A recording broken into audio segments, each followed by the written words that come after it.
Next Chapter, a podcast designed to connect authors and audiences. And today I have a great podcast interview for you today with Joanne Richards. Joanne has more stories than we have time. And we're going to try to cover as much as we can today in today's episode. She is the author of Midlife Magic. Joanne has had 7 marriages. Joanne has information to share with us on aliens, UFOs, faeries, paranormal, magic, the Mormon Church. So much. I have many questions. Do you have questions? Stick around. This is the podcast for you. Joanne Richards on Living the Next Chapter. It's coming up right now. Thanks, guys. Hello, everybody. This is Dave from Living the Next Chapter. I have probably the most interesting author I've had on in quite a while. Thank you. So many different things for us to chat about. We were just joking before we hit record that, wow, we could probably turn this into a 2-week podcast. So if you're looking at the hour stamp for this podcast and it says more than 40 hours, this is going to be a long podcast for you, but there's so much to talk about. So today I have with me author of Midlife Magic, Joanne Richards, on Living the Next Chapter. Hello, Joanne. How are you? Hello. Thank you. I'm great. Thank you for having me. How are you? I am wonderful. And I've been anxiously curious about today's podcast. That's how I'm defining it. Anxiously curious. I like that. Because I'm not sure where we're going to go, but at the same time, extremely curious about what we're going to be talking about today, because your book covers, as I'm reading the bio for the book and the write-up, there's a lot you have going on here. And yes, it could be 2 books actually, but it's one. Okay, so let's start with when did you write this book? When? Yeah. Okay. Probably I started it many years ago when I was a Mormon and we were taught or encouraged to write our family history and our autobiography. So I have notes from way back when, and I used to keep journals regularly. And then when I was on the UFO speaking circuit at one of the conferences I was at in about, let's just say 2012, because I don't remember, several years ago, I met a woman and I'd been on a panel. So she heard me speak a little bit. We met. She goes to a lot of conferences. And usually when I'm at the UFO conferences, I'm speaking about my husband's experiences in the military with UFOs and all that. And after it was over and we're all leaving the room, she goes, well, hi, my name's so-and-so. And like, so when's your next story coming out? And I go, Mark usually writes. He's constantly writing. So no, I mean, when's your story? I go, me? I've got nothing to say. There's nothing interesting about my life. And she goes, no, you need to write your book. And so fast forward a few years, I'd see her every now and then. Well, how's your book coming along? I go, yeah, I haven't done anything about it. But I would sit and at a conference if I had a downtime and I'd make notes like, okay, well, here's an outline or here's topics, or I'm going to just start free writing about the things I would want to put in it. And so that went on for a few years. And then a couple of years ago, before COVID locked us all down, I had the opportunity to there was a woman that showed up at my networking group, and she was a book writing coach and she was a published author herself. And I had done some bookkeeping work for her. And I said, I think maybe it's time for me to do some writing, get on that book that I keep talking about. Sure. And so I took her class and I'm telling people what I'm going to write about. And they're going, and then I go, well, let me start at the beginning and we'll start with the childhood, the marriages. And, they didn't, because I write about UFOs and paranormal and faeries and witchcraft. And they were going, yeah, I don't know what you're going to do with that. And then all of a sudden that was starting to be in the mainstream news. It's like, oh yeah, I guess that is a good thing for you to write about. So anyway, that got me started. And I really worked on writing out the chapters and sharing it with them. And they really liked it. And then COVID hit. So the group just died down. And so then I finished up what I thought, and then I started working with a couple of editors. And I worked with 2, actually. I worked with one and then I found the other one. and I knew who I wanted to be the illustrator for the cover. Mm. And it just came about. So it came about in the last couple of years. And thankfully, not thankfully COVID happened, but thankfully COVID gave me some extra time to work on it because I couldn't see my husband as much as I normally did. So I had some extra time, and it gave me a break from my bookkeeping. And it felt like it was the right time for me to do some inner work and really see how I was feeling about this and dig into my journals. It's like, oh yeah, that guy did that. Or, it's like, how was I feeling about that? And, a lot of it was painful. So a lot of it was basically self-therapy, or it was part of doing my inner healing work and whatever. So it was good for me to do it. And that's why it covers so many, what people might think are scattered topics, but because the bad marriages led into the current husband and how he introduced me to other topics and how I remembered that I was tied into other topics. And so it's just, for me, it just kind of all flowed. Yeah. And so that's why the book was born. And it's not a long book, but it's meaningful to me. And I have some nice cheerleaders, and, the people who have read it enjoyed it. Great. Yeah. No. So, okay. So you mentioned earlier that with the Mormon Church, that you would be writing out your story. Can you explain, is that a thing? Like, the Mormon Church is big on genealogy and family history. Yeah. And so part of that is like writing your autobiography, writing your life history so that then you can pass that down to your descendants or whatever. Okay. So this was kind of part of that. But unfortunately, mine had a lot of bad news in it. Yeah. It wasn't always, and it was interesting because when I looked through my journals to get notes about different husbands, the whole thing, and we'll just start, I guess I'm going to just start with the marriages. It's like, Sure. I grew up in the 50s and 60s. So you're watching Leave It to Beaver and, all those fun, happily ever after movies and all that. And in the Mormon Church, and my family's not Mormon, but I joined when I was about 12 officially, but I started going when I was 10 because my best friend's family was Mormon. And so you learn about, happy family and, families are forever. And that's great. I think, if you've got a strong love relationship, go for it. And hopefully your marriage works out. But I just thought, marriage is the way to go, even though my parents didn't have a great marriage. So I've seen the rocky side of it, but I saw a lot of happy marriages in the Mormon Church. I thought, well, that's what I want. I want the Leave It to Beaver and Donna Reed. I want those, the white picket fence, and I want the man to take care of me, and I want 1 million kids and la, la, la. And none of that's happened. No man has ever taken care of me the way I thought they should, or, the way I hoped. And I don't have 1 million kids. I have one. And, the universe knew what they were doing when they only let me have one. So your kid is one of 1 million, though. So there you go. She is, but I only have one biological child. There you go. That's great. And originally I thought I should have lots. Yeah. And, in the book, it's like I said, I lost a boyfriend because he wasn't Mormon, but that, wouldn't have been the deal breaker for me. But he knew I wanted a lot of kids, and he only wanted 2.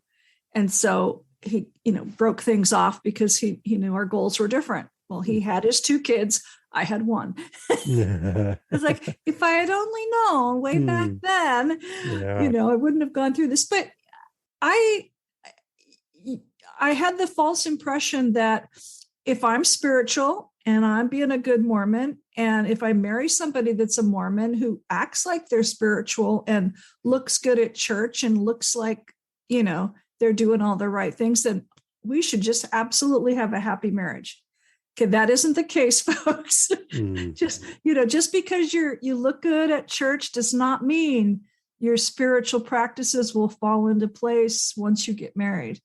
That doesn't mean, you're going to pray together regularly or do all these wholesome family activities. And it doesn't mean that your marriage is destined for success, because there's a lot of other things that have to go into, a long-standing relationship, as for sure. Many people would find out. And, you shouldn't get married just because you're horny. It's like, Exactly. the Mormon Church, there's no premarital sex unless you want to get in trouble. And if there's chemistry flowing, well, you better hurry up and get married. So that was part of the problem too. It's like you didn't take the time for a long-term courtship, and you didn't talk about all the really important things that now I know you need to talk about. And you didn't sit down, well, like, how are we going to handle the money? It's like, if we have kids, well, do we want kids? If we have kids, how will we just, what's our parenting style going to be like? All these things we should have talked about. We never did. So I had one bad marriage after another. And 2 of the 7 marriages are not Mormons. The one I had the kid with and my current husband. The 5 Mormons were, horrible husbands. And it wasn't all their fault, but, there was physical abuse. There was financial abuse. There was a lot of emotional, verbal abuse. So it's like, oh, this sucks. But I kept hoping that Mr. Right would come along. And my daughter tells me, it's like, you just kept trusting in love. Yeah. And that's what I did. And, when I met Mark, it's like, well, I'm thinking, okay, I'm in my 40s. I'm not going to have kids, and I'm not going to have any more kids. And marriage, I didn't even care if we got married or not. It just turns out that, he eventually wanted to get married. So it's like, why not? But I didn't have to, it's like, I wasn't thinking, oh, my life is ruined if I'm not married. So when you look back at the marriages, is there something in you that regrets 7 marriage experiences or celebrates, or how do you when people ask you about that, or that they hear the number and they respond, how do you feel when you talk about that part of your story? Most of them, it's not like people, I don't get a lot of negative reactions. I get a lot of stunned reactions. And now I kind of joke about it, because my podcast mentor, like, who do you know who's been married almost as many times as Elizabeth Taylor? And so now I've got a great tagline. But and at my 20th high school reunion, I'd already been married like 5 times. And I won the prize. Even though I was a Mormon, I won a magnum of champagne. I won the prize for being married the most times by that reunion. It's like, great, I'm not even going to drink it. Yeah. But, so now I kind of, I've had a lot of angst, but I've learned a lot of things. So that's, I've learned a lot of good lessons. Did I go through painful stuff to learn those lessons? Sure. Would I advise people to keep getting married just to learn the lessons? No, try and learn the lessons before you keep getting married or keep getting in long-term relationships. Because even if you're not married, being in a long-term relationship can have its own issues, and it can be just as hard to get out of. So, it's good to learn the lessons. And if I can help people learn some lessons or understand what I learned before they get too far into it, and most of it was, I had to learn to stand up for myself. Okay. And I grew up watching my mom, not knowing the word, but watching her be codependent with my dad because he was an alcoholic. And again, back then you just stayed with the person. And it's like, well, I learned that I don't have to just stay with the person just because you've got a kid, or because you're Mormon, or just because, what are people going to think of me? By that time, it's like, I didn't care. And it's like, well, this isn't working out. And he thinks it's my fault, and it's not always my fault. And if he doesn't want to work on it, and that's the other thing, if people both want to work on it together, then, sayonara. Yeah. So that takes us to today. Yes. And your marriage. Yep. 7 is a lucky number, isn't it? I think in some cultures it is. Some culture it is, right? So that would be where you're at right now. There you go. So let's go with that. Let's apply that little bit of that little knowledge to this. So tell me about your marriage. Okay. And the relationship you have. As you said, his name is Mark. Yes, Mark. Mark. Let's talk about Mark. Okay. Mark grew up in a military family. Okay. And his dad was career military, and so was Mark. And he was an only child, so that says volumes to most people. He's very charming, and he's highly educated. He's really smart. You can have a really great conversation with him, and I like that. And we met I'd already been used to visiting a couple of friends in prison. So the prison side really didn't scare me. And we wrote for a couple of months before I ever met him in person. And my roommate at the time, whose husband was in prison, said, "Oh, I just, met one of my husband's friends. His mom was visiting today. He's really nice. He's really smart." I go, "Oh, smart would be a new kind of boyfriend for me." So that would be good. And so, like I said, we started writing, and just fabulous conversations, even in a letter. And for 25 years, we've had fabulous conversations. And after a couple of months, I met him in person.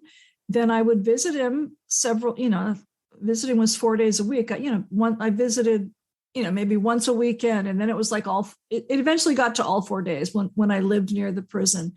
And he got moved around. So sometimes I could only visit him once a month. And after 5 years, we courted for 5 years and then decided it was probably a good idea to get married. Not that I needed to get married, but politically for an inmate, it's a lot better if you have a wife as your advocate, or if you need one, to as your support system. A wife holds more clout than a girlfriend. You can't, the girlfriend, she's not going to get anywhere if she calls up the prison, but the wife might make a little, make some noise, and it might have a little clout. Anyway, so we got married, and we've been married. It'll be 20 years in September. No, that's my grandson's birthday. It'll be 20 years in July. I gauged them because I can remember how old my grandson is. And he was, born a couple months after we got married. So great. Yeah. So, so I've been visiting him for almost 25 years, and it's a very interesting lifestyle. And if you're young, I wouldn't advise it. No. Because if you're serious about the person, it's a whole lifestyle. And he's often where I can go visit him every week. And I only go 1 day a week instead of both days of the weekend. And I think visiting's back up to like 3 days a week, but I'll go and we can sit for a few hours and just talk about, he's got kids and grandkids. I can talk about my side of the family. We have a house in California that he grew up in that's old. We can talk about the house and, what tree fell over today, or, what plumbing repair needs to be made. We talk about normal stuff. Yeah. And he's a writer, and I've published 2 of his books, and he's written a ton that haven't been published yet, and he's very passionate about the military and what they've done. And he's got some fascinating stories about what he's done in the military. And so we've had these great conversations for almost 25 years. And I learned a lot about non-religious spirituality from him. And I learned about faeries, and I learned about the reality of UFOs and aliens and who's visiting the planet. And I began to remember that, I do have a gift of being able to be around spirits and ghosts and things like that. And so it opened my eyes up to a lot of wonderful things besides being a Mormon and a bookkeeper. Okay, so now you just opened the door. Yeah. You like how I segued there? I'm going to have to sit up straight now because I got questions. I'm just fixing my sweater here and getting comfortable because here we go. Dive in. Okay. So you've opened the door about UFOs. Right. Now, I think as a casual observer with absolutely very little knowledge, I'm boldly going into my curiosity here. Lovely. Yes. So I'm very eager. Okay, here we go. So can you give me an actual example of a UFO experience that either you or Mark or somebody can speak to? Yes. That would be like, most people would be like, that's impossible. That never happened. Right. Never. Well, I'll tell you that he has grown up around this stuff. He's seen this stuff since he was a toddler. Okay. I have not. Okay. I grew up watching Martian movies, and we're only a year apart. So we grew up in the same era.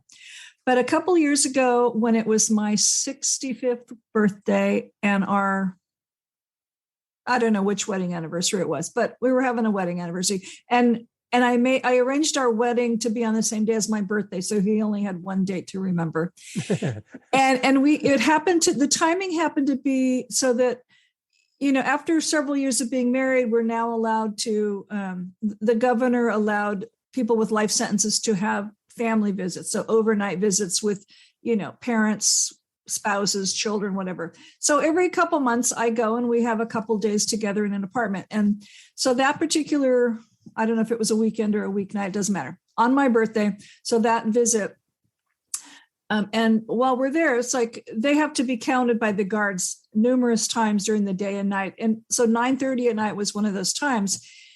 And we're sitting there watching TV. He has to go out to the outer door and stand there and be counted. And then he's out on the patio because it's July and it's a lovely evening. He goes, come out here, come out here. And I said, okay, whatever. And he goes, look up. And there is a huge, huge, huge triangular shaped craft flying, 1,000, 1,500 feet just above us, very slowly. And I had already seen a couple of UFO sightings myself since I'd known him, but they were far away, so I couldn't see the shape of the craft. This is like, it's triangular. Obviously, it's dark. There's red lights. I can hear the whoop, whoop, whoop of the engine or whatever it is. And it goes over us slowly. And then did a loop, and a couple minutes later it was back. So I got to see it twice. And I said, that's not one of ours, right? And he goes, no. And the prison he's at is in Vacaville, California. And just down the road is Travis Air Force Base. So I thought, well, maybe, the Air Force has triangular craft, but it was not a human craft because they can't fly that slow, that low. And he knew exactly who it was. He knew exactly who was flying it. And, they were his friends and they are not human. And I go, okay, well, that is the best birthday anniversary present ever, ever. And I loved it. It was like, and again, that was probably my fourth or fifth different UFO sighting, but it was like up close and really personal. And I could hear it and I could see it. And it's like, oh my gosh. It was like, the movie with, Richard Dreyfuss, when the ship is like right there. Yeah. It's like, oh my gosh, it was beautiful. And it was, I know what I saw. I can't deny it. I know what I saw.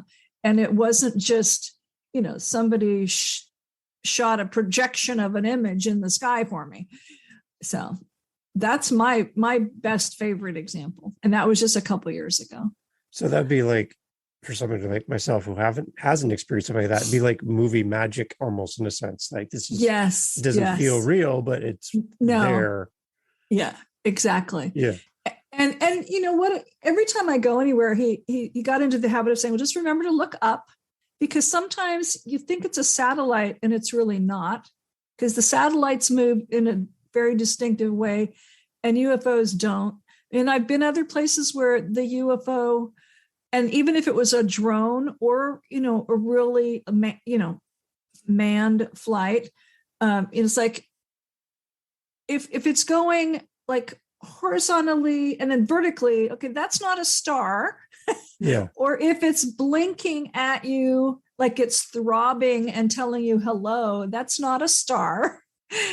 And if it's like stationary and all of a sudden it's visible and not visible and the light's just going on and off, and it's like, oh my goodness, it's not a star.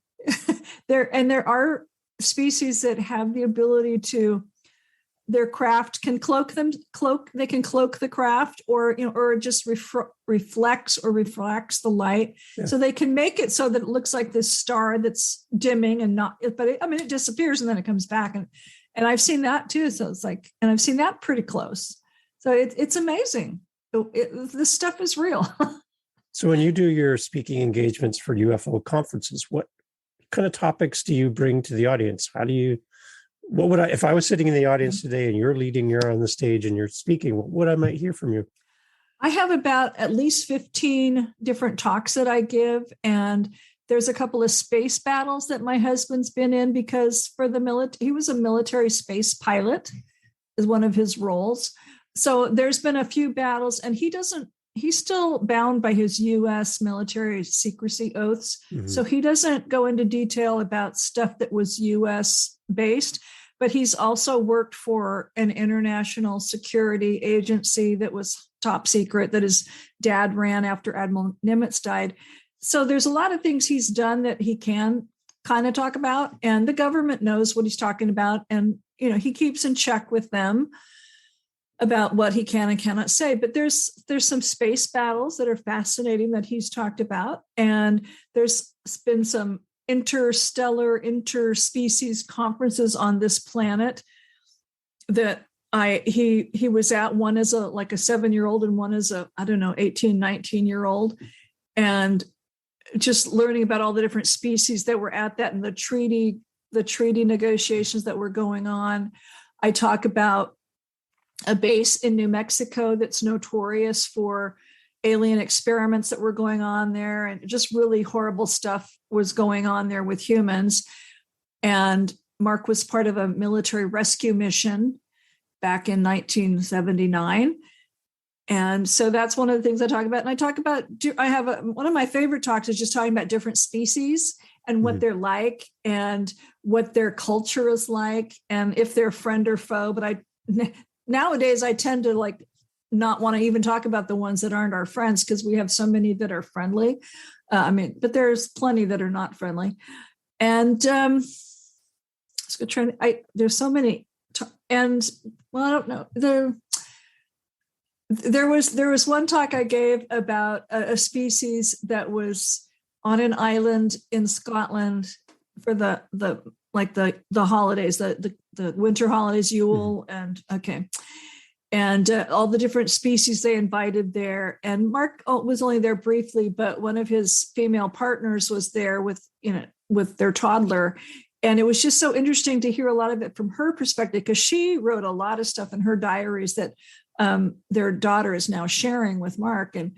And so her perspective to be around all these aliens. So it's like, I'm getting it from her and, Mark. So it's not just his one. It's not just, well, you're just repeating his words. So I have a lot of information about different stuff, and it's mostly the military based stuff. So there was a time when, let's see, I think he was still in high school. So it might've been between his junior and senior year. I can't remember, but, there was a species that wanted to establish a military training program and include humans so that we could start doing more work together between humans and aliens, working together peacefully, in a military effort.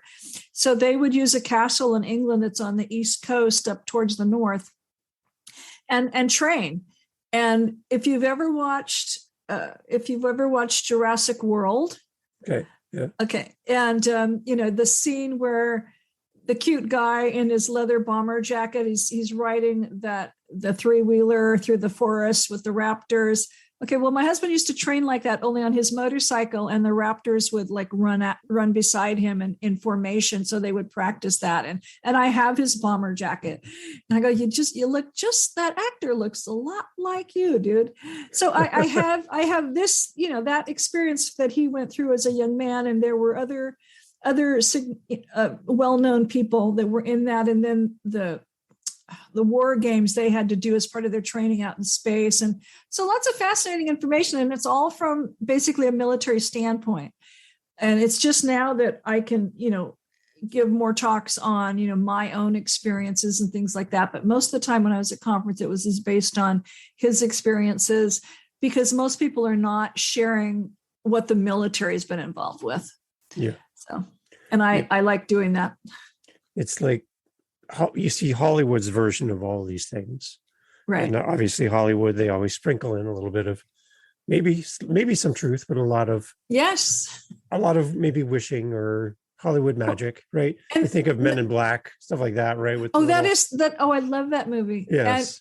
And on one note, the military has for years shared information with Hollywood, and that's how they've gotten a lot of their ideas. And Gene Roddenberry for Star Trek, they were, Mark remembers him, and anyway, they worked together.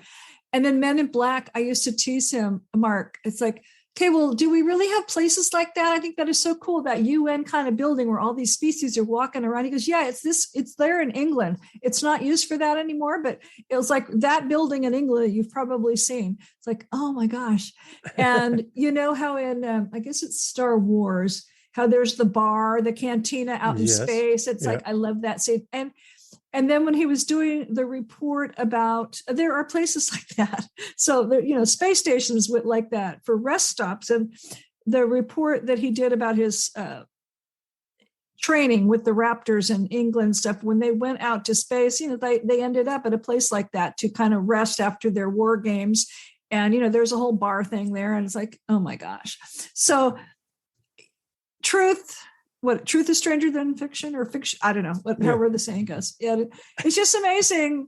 It's just amazing how the reality is just like, it sounds strange, but it's like, it's not. Not to me anymore. But. Yeah. So remember I mentioned at the beginning of this podcast that this would be an interesting one, and I think we're going there. So, okay, so we've touched on a few things so far. What else is in the book, Joanne, that readers would be interested when they found out that in chapter 4 we talk about this, or what kind of other things in the book would pique someone's interest to go and purchase your book? Well, each husband gets a chapter. Oh, okay. And okay. It's like each husband gets a chapter, and I've named them comically based on the idiot that they were. And then I have like 3 chapters on Mark. It was like how we met, what is it like to be married to an inmate, and the logistics, what's it like to visit somebody in prison, and how does getting married there work? And just because because it's like, it's interesting because, again, my family, when they first found out I was dating an inmate, it's like, because I grew up and it's like, well, if they're in prison, they must be guilty. Well, okay, a very small percentage of people that go to prison are really not guilty. And anyway, my husband, this is almost beside the point, but he was framed for something he didn't do. But again, people just assume that everybody there is guilty. But, when you're sitting in the visiting room, and yes, he's pointed out to me, okay, well, that guy's the head of that gang, and that guy's the head of that gang, and that guy runs that drug trade, and that guy visiting with his mom today has killed 7 people, or whatever. Some of these people have very violent pasts. But when I go to visiting, I'm usually just seeing the loving relationship between the husband and wife, or the parents and their son, and the dad and their kids. Yeah. Because that's the purpose of why usually we're there to visit. Most of the visitors are not there to slip their husband a few drugs or some money or whatever. Most of the big drugs and the cell phones and all the contraband come in through the staff. So, but again, it's the reality of what it's like being, having him there so long, and what it's like going to visit, and, what am I having to do to just keep things normal and going on the outside world. And how he got me interested and introduced to this whole UFO stuff. And, there's a chapter on my personal paranormal experiences. There's a chapter on my personal UFO experiences, and the elemental fairy realm, and then my magical practices, and also my gifts for intuition, and how I've also helped use that to protect me in certain instances. And then kind of like, I know I'm on a new path, but I don't know exactly where it's going to lead me. I'm not going to be a bookkeeper forever. And I know I have, wonderful magical things to do. I just don't know what they are yet, but I'm still open for possibilities. I'm getting close to 70, but I know there's still fun stuff and, cool things for me to do besides just bookkeeping. So it's that. It's a combination of, it's memoir, but it's a combination of helping people realize you can change your life no matter how old you are, and you can change it so that it's your best happy life. And, if I can do it, anybody can do it. And, here's a few things I learned along the way. And, maybe you're not interested in UFOs, and that's fine. It's okay. It was more like, I allowed myself the possibility to, embrace those kind of things, but it could be anything. So if we don't mind, can we just touch on intuition a little bit? Sure. So is is intuition include or help describe like the process of reading a person? When you first meet somebody, you can kind of, you're like, I got this person. I think this, and this of this person. Is that part of it, or is that something completely different? For me, it's a gut feeling. Okay. It's maybe knowing what the other person's about to say. Yeah. Sometimes it drives my husband crazy. It's like, I already know that. And, I know such and such is probably going to happen. And I already know that. I don't know the timing necessarily, but I already know something, or he doesn't want to tell me something, but I already know. So it's like, okay, well, I already know, and maybe you'll tell me and maybe you won't. A lot of times it's mostly for me, because it's not like I want to go around. I'm not playing psychic, like, okay, Dave, I know what you're thinking and blah, blah. It's never like that. But sometimes, especially I love it. Two reasons. I mean, two different things that's really been helpful lately. Since I moved to Portland, I'm in a wonderful neighborhood where I can walk a lot. And the nature here is beautiful no matter what the season.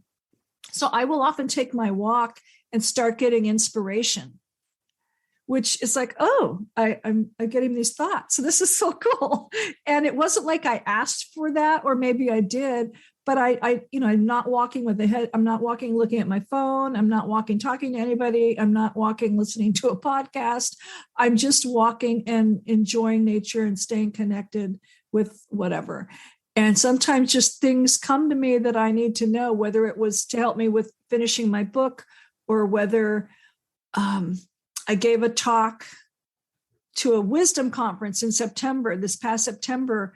And it's like, it was in a couple of walks where I go, well, this is not a UFO conference. And I'm not sure exactly what I'm going to tell these people, because, these people are psychics and energy healers. And I've never been one of the speakers at a conference like that, but the ideas just flowed into my head. So to me, that's intuition. And for example, when I was writing the book, it's like I'm just walking around my house one day. And it's like, oh, this is what the title should be. There was no question in my mind. And another day, it's like, oh, this is what the cover should look like. And even though it wasn't the cover that my editor envisioned, or even my illustrator envisioned, I said, this is what I have in mind.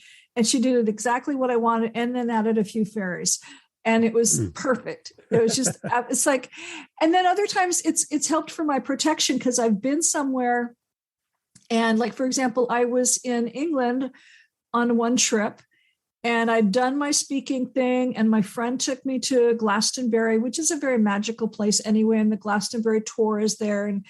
And it's cool for historical reasons, but if you can manage the walk up the hill, which was horrible, but I would do it again.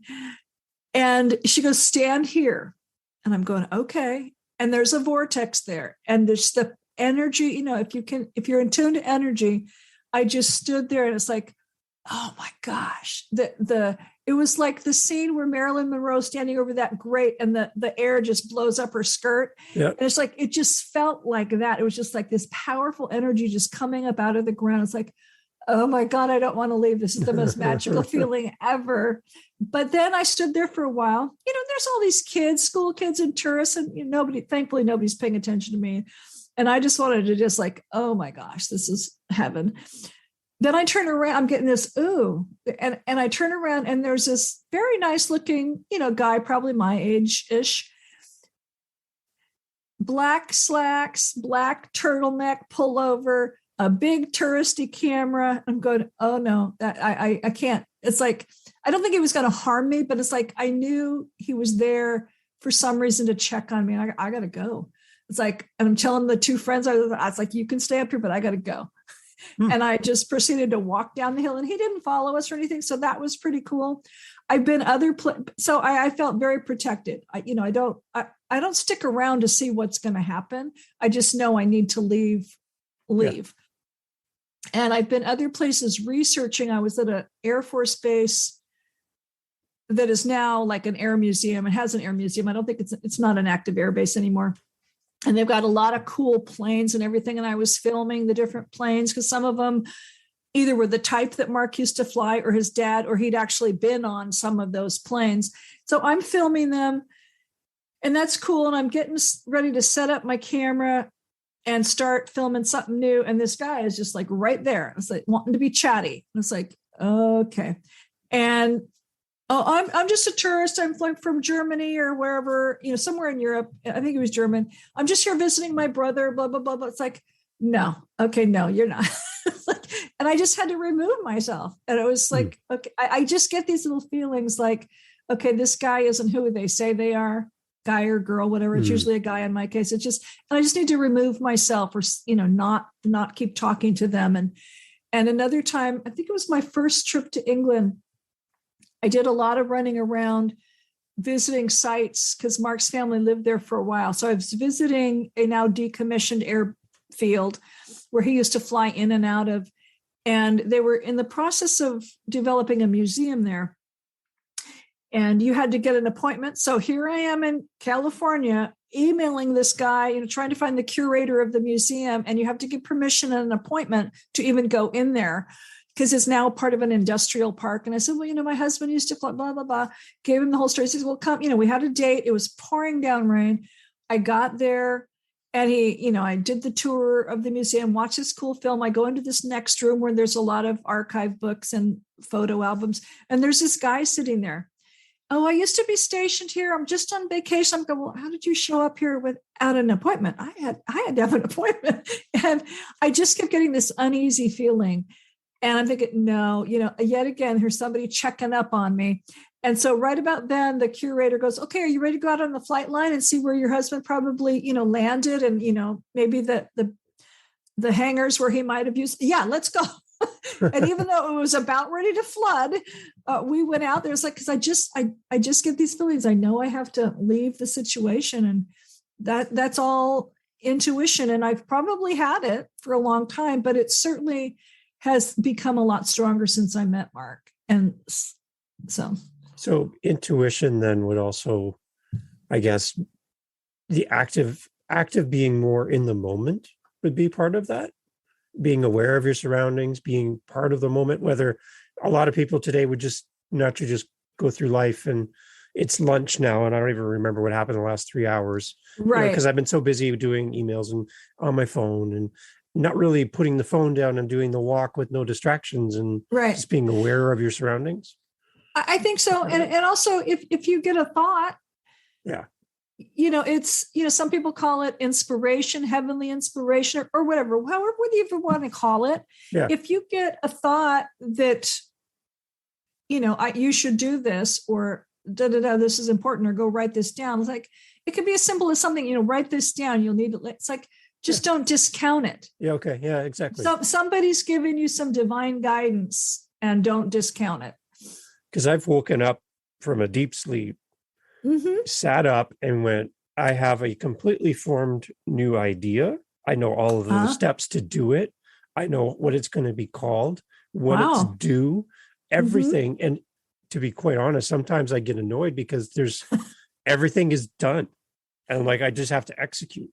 And I'm like, where's the joy in that? Right? Like I want to have fun learning this, but no, here are the 5 steps and it needs to be done by Monday. And I'm like, oh, wow. But do you follow up on it? I do. Oh yeah. Okay, good. Yeah. Okay, because good. I'm like, I don't know where this came from and I don't know when the next one's coming, but it annoys my wife sometimes because she's like, where did you come up with this? I'm like, I just woke up. And then it was like the first thing that was in my head was all these things. And it's detailed, like super detailed, like not vague thoughts. Right. Like one by one, do these things and have them done by Monday. It's like my boss is there beside me or something telling me this is what needs to happen. And I'm just like, I don't understand that. I really don't. So interesting. And I'm glad you follow up on it because not everybody does. And sometimes the timing it's like because a couple of years ago, I told my husband, it's like, okay, this is a thought I've had that I think is going to happen.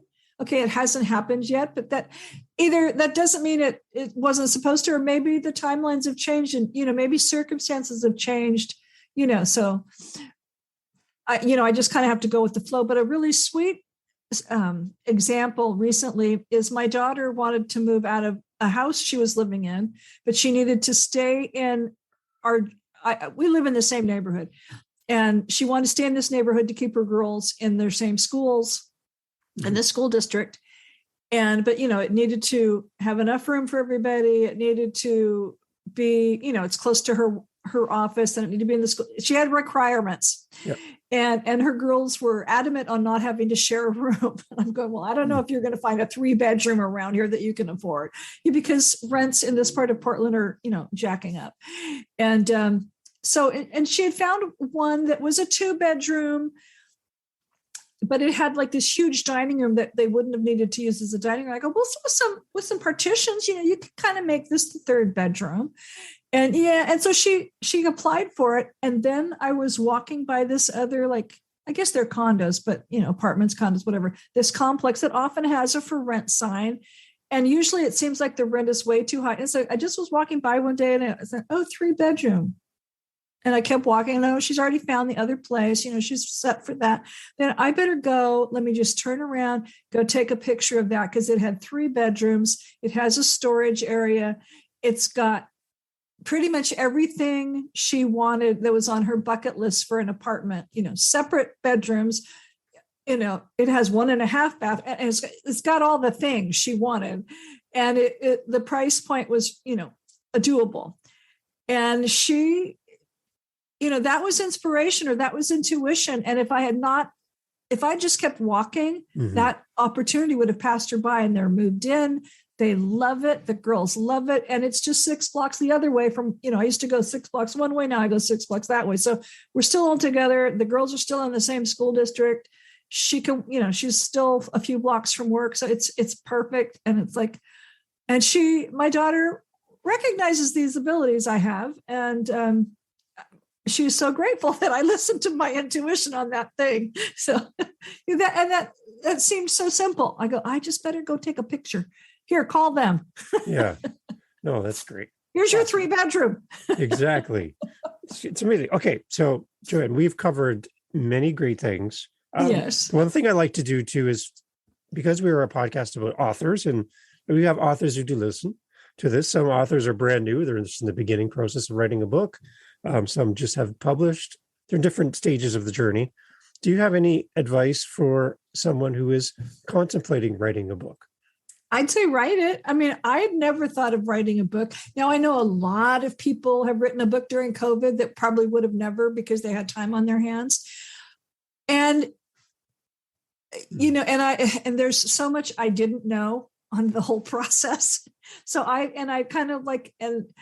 one thing I learned is, even if you're in just the writing process, you need to start promoting yourself. I didn't start promoting myself early enough. I waited till it was done, and then I started promoting I told people, but I've learned a lot of things like, I should be doing this before I even publish the book. So there's lots of tips, and there's lots of people out there that can help you. But if you've got something inside you to, keep it, just know that it's usually doesn't happen overnight. Mine came together quicker than I thought, but a lot of people, it takes them a few years to write a book, or maybe longer than that. But some people can write it quickly. It just depends. But, if you've got a story in you, I don't feel like I'm going to be doing any creative fiction writing at all, but I have some ideas for other nonfiction things. That's just, I'm better suited for that. But if you've got some ideas and stories, just write them down, even if nobody sees them. Even if you don't share them with anybody, but just write them down, because you'll feel better. And, that may develop into something, who knew I'd ever write a book? Certainly nobody in my family, certainly nobody. And there you go. You just never know. And there's a lot of writers groups out there, and there's a lot of ways to help. People can give you feedback. So there's a lot of support. There's a lot of supportive communities out there that can help. So, I'd say go for it. Excellent. Yeah. So, Joanne, what's the best way for somebody to reach out to you? Maybe they are hosting a conference and they need a great that would speaker, be fun. Or they would, right? Now that COVID's hopefully beyond us, so we can get back to a normal life. What's the best way for somebody to get in touch with you? My email is Joanne, JOANN, at midlifemagic.biz. And I have the website dragonhillbooks.net. So you can get a hold of me that way too. My contact information is all over the place. And I'm on LinkedIn, Facebook, all kinds of places. But that's my main email for that kind of stuff. And I am speaking in October in Dublin, California. So yeah, in person. Well, that's great. I know. Wow. So Yeah. That's amazing. I'm very happy to hear that in-person events Slowly are coming but surely. back. That's wonderful. Slowly but surely. Yes. Excellent. So Midlife Magic. Thank you by so Joanne much. Richards. Nice to have you. I was so excited and anxiously optimistic and very excited and curious and everything all mixed into one big gigantic pot, and very excited that we could have a chance to talk today. So I would love that. I would love that. And if I could just, if I may, if people are interested in the space related military stuff that my husband's written, the website for that is edhq.org, for Earth Defense Headquarters .org. And, everything's digital. You just click and pay and download. And there's a lot of reports on there. So sweet. Yeah, a lot of cool stuff. Yeah. Yeah. There'll be some interesting people listening to this going, So thank you. I've loved it. Thanks for having me. Awesome, Joanne. Thank you for being part of the podcast today. Everyone go take a look and give Joanne some support and love. Tell her you heard her podcast here on Exactly. Thanks for, and we're again. Well, thanks for doing what you're doing, for supporting the authors. It's fun. I love meeting authors. I love hearing the story behind the book. I love hearing the creative process. For me, it's like it's just a fun time. Good. I really, really appreciate it. Thanks. Very good. Thank you so much, Joanne. You're welcome. Okay.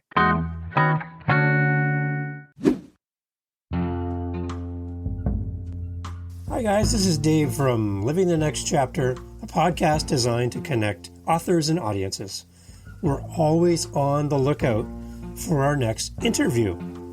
If you're an author, a publisher, and you have a book, whether you're just starting, whether you're halfway through writing, or it's all done and you want to tell the world, that's why we're here at Living the Next Chapter.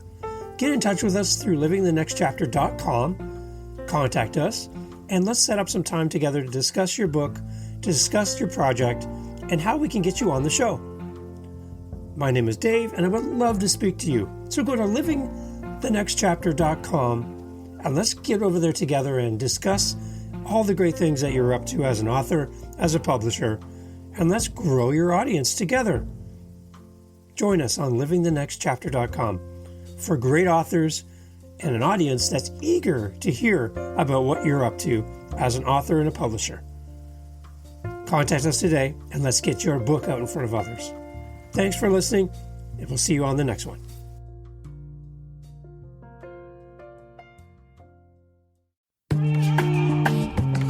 Mindshift Power Podcast, the podcast for teenagers and those who work with them. There's a huge problem in America today. There's a very large disconnect between teenagers and the adults who work with them. I'm looking to bridge that gap with real, raw, honest conversation, not held back by the chains of political correctness. You cannot solve a problem you do not understand. Want to understand teenagers today? Listen to this podcast. This podcast is for teens in the U.S. and Canada. To learn more, go to fatimabay.com/podcast or just look for Mindshift Power Podcast on any listening platform. I look forward to you being a faithful listener.